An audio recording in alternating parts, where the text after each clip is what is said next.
मतलब तू पहले से तो के कुछ अंदेशा लगल है का शर्त बतानी बतावा जल्दी तो।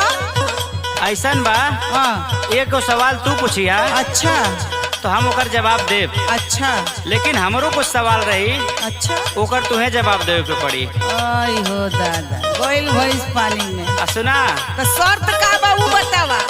अगर हम तोहरे सवाल का जवाब ना दे पाई हाँ तो हम अपन नाक कटा लेब तुमसे। यस यस लेकिन सुना, हाँ, बोला बोला। अगर तू ना जवाब दे पौली न अच्छा तो तुहके अपन गाल कटावे के ए पड़ी। बक नाक तार कट जाई चली, हमार गाल कट जाई तो ना चली। ना ना तो रहे देना खेलब। अच्छा तो सुना सुना सुना सुना नाराज मत हुआ, ठीक बा चला शर्त मंजूर बा हो।